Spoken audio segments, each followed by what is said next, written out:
10:37, volvemos al semáforo de Radio Universidad de Chile y nos despedimos de Eduardo Peralta y le damos la bienvenida a otro artista, exponente de las artes visuales, César Gabler. ¿Cómo estás? Bienvenido al semáforo. Muy bien, muchas gracias por la invitación.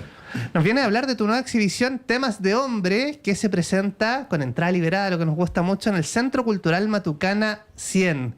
Cuéntanos qué es lo que podremos ver en esta exposición que explora cómo la masculinidad se ha imaginado y reproducido en la cultura visual a través de distintos soportes. Claro. Bueno, la descripción que hacen ahí de la bajada, más o menos ilustrativa de lo que hay, es una muestra de dibujos, pinturas, un mural muy grande que está en la sala número 1 y que, como ahí se sugiere, propone un cierto recorrido, ¿no?, por lo que ha sido la construcción de la identidad masculina, particularmente para quienes como yo nacimos en los años 70. Esta muestra toma su título de un suplemento, de hecho, que se publicó en 1977, hace casi ya 50 años, en el diario La Tercera. Salía los viernes, se llamaba, claro, Temas de Hombre, y fue en cierta medida la respuesta del propio diario a la falta de un suplemento dedicado a los hombres, porque ellos tenían los jueves de mujer a mujer.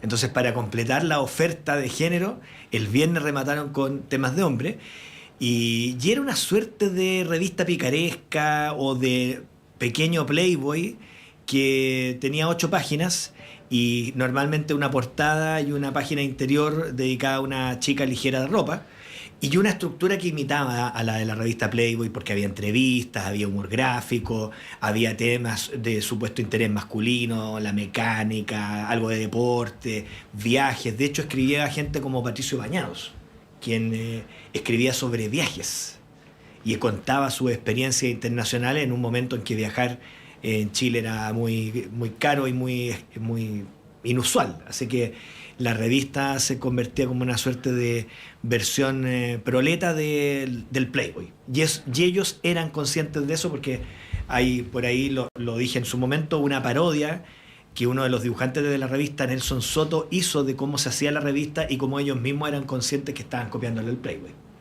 Bueno, seguimos hablando con el artista y curador nacional César Gabler, quien nos cuenta de su exposición Temas de Hombre, que usted puede visitar en el Centro Cultural Matucana 100, que queda, usted adivinó bien, en Matucana 100.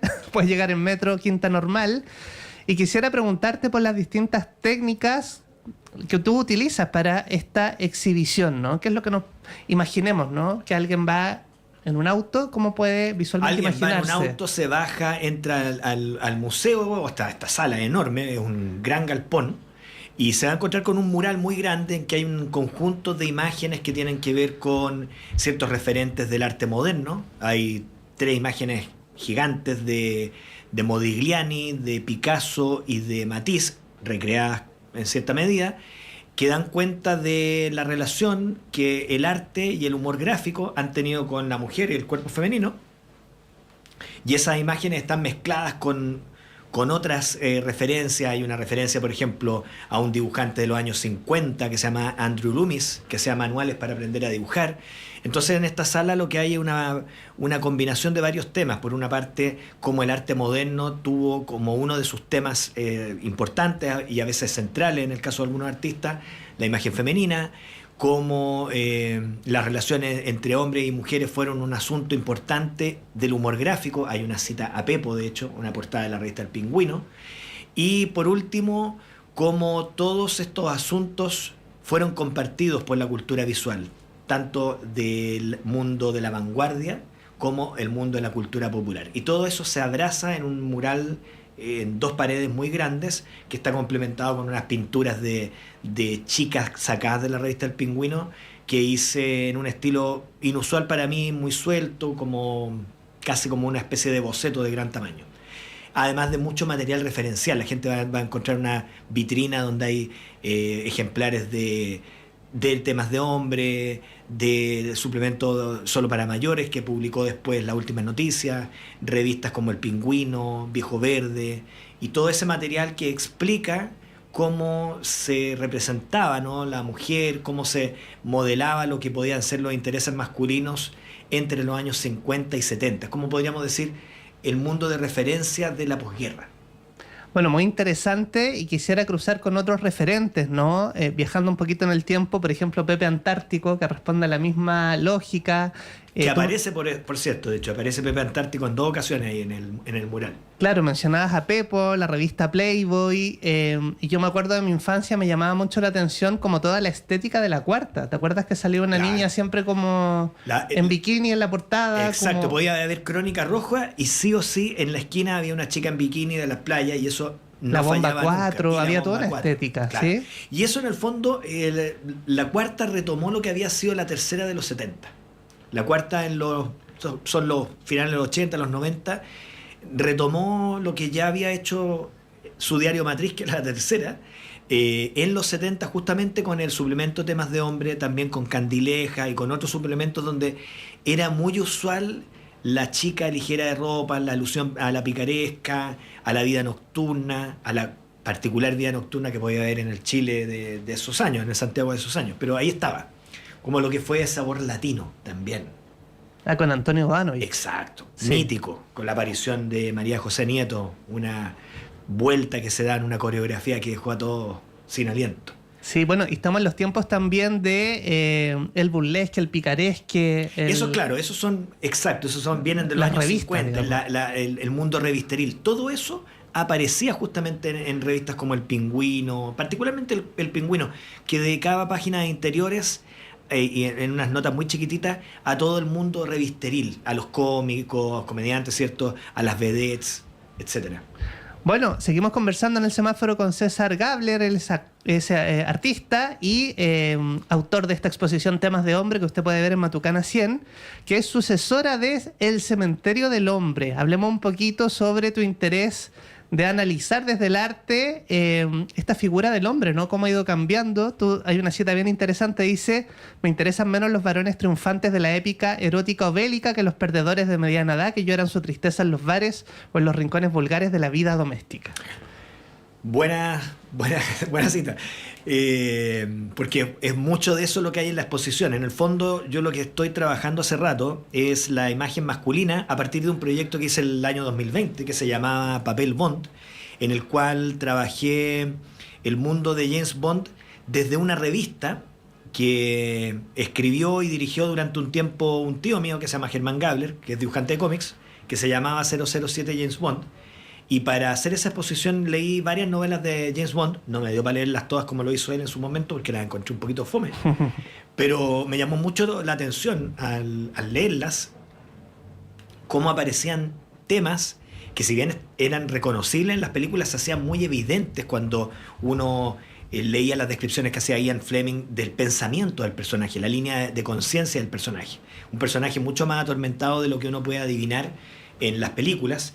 Y era muy sustancial todo aquello que hacía referencia al género, desde su relación con las mujeres, su relación con los cuerpos de otros. El tipo siempre tiene una fobia a los que son gordos, a los que son feos. Es casi nazi, así como va discriminando a cada uno de los personajes que lo rodean. También hay una cuestión muy homofóbica. Muchos de los villanos son, aunque no lo digan explícitamente, son claramente homosexuales. Y ya hay en una de las novelas claramente unos villanos que son homosexuales y se los presentan en los peores términos posibles. Entonces, todas esas fobias que tiene el personaje no aparecen en las películas y me parecieron muy ilustrativas de una mentalidad, del espíritu de una época, y me di cuenta que justamente habían conformado la identidad de muchos.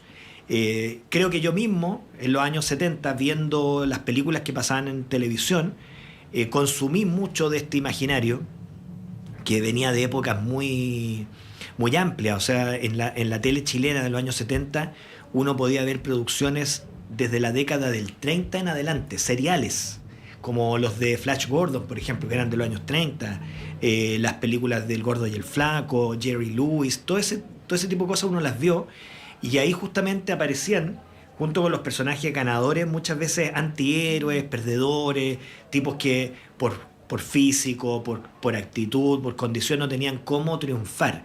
Y eso me pareció interesante de explorarlo, no solo en el cine, sino que en el humor gráfico, en los cómics, y empecé a trabajar con esas imágenes combinadas con otras sacadas de la historia del arte y de otros referentes.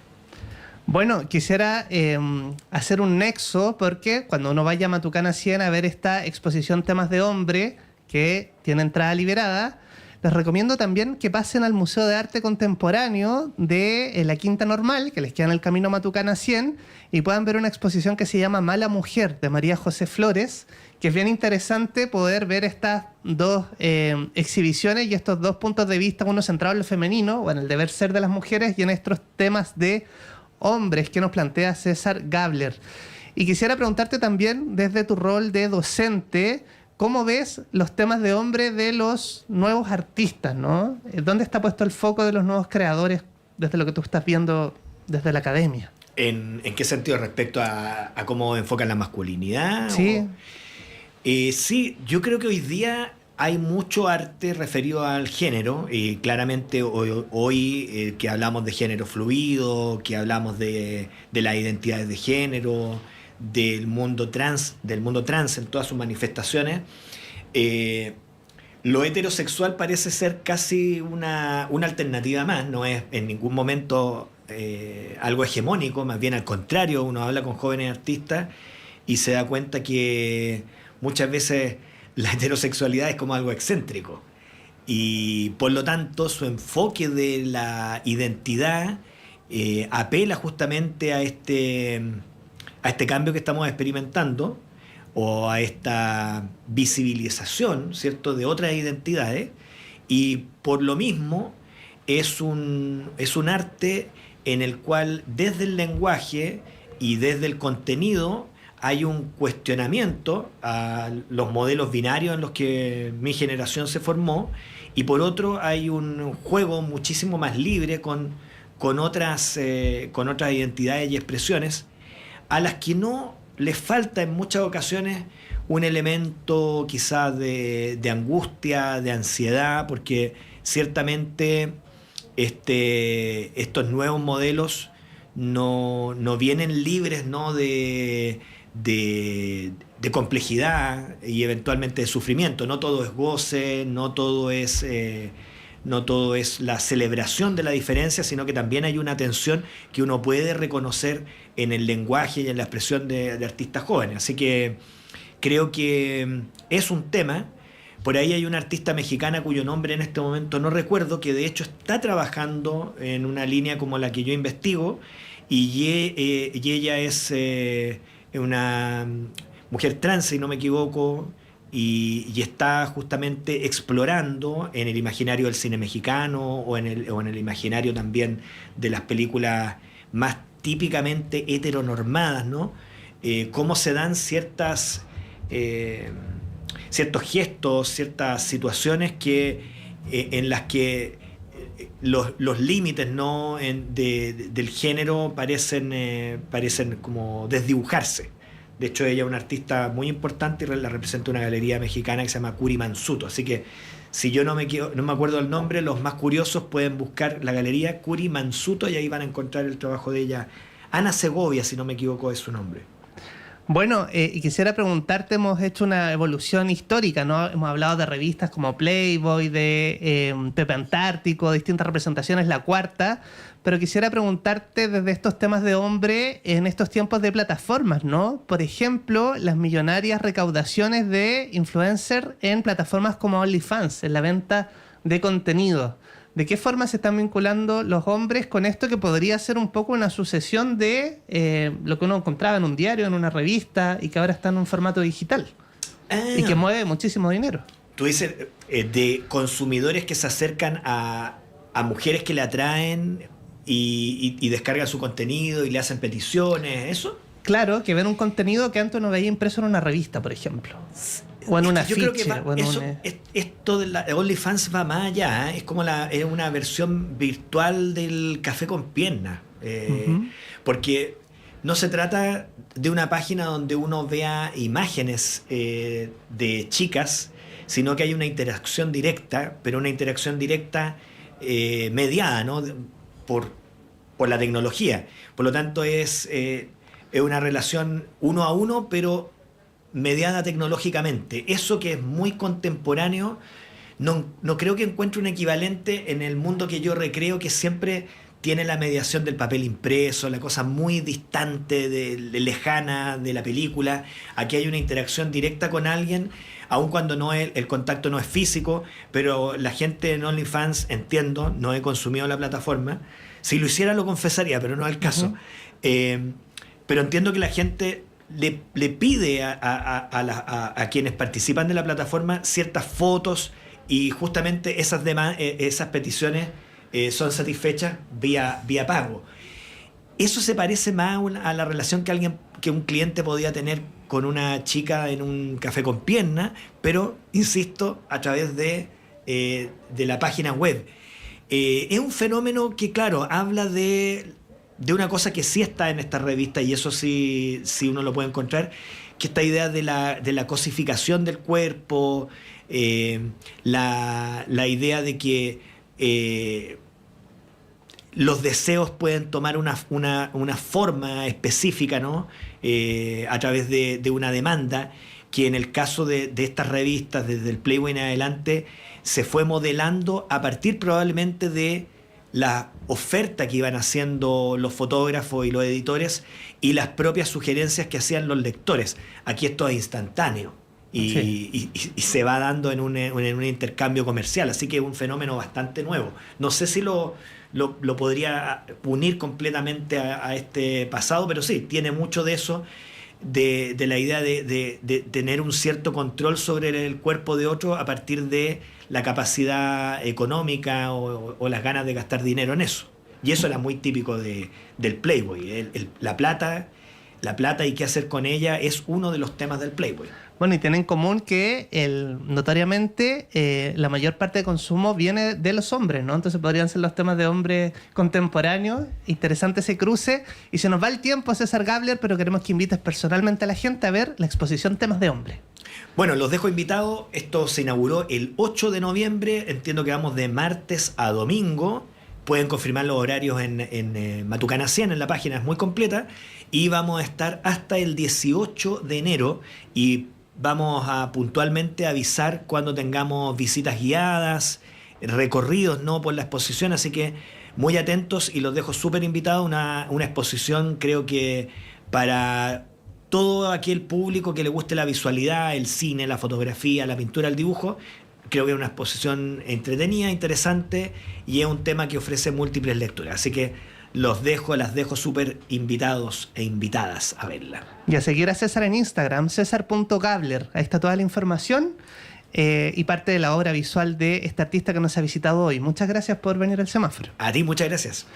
Nosotros nos vamos agradeciendo su sintonía. Sigan Radio Universidad de Chile, ya vienen las noticias, y nos vamos con una canción que se llama Buen Soldado, de Francisca Valenzuela. Que tenga lindo día.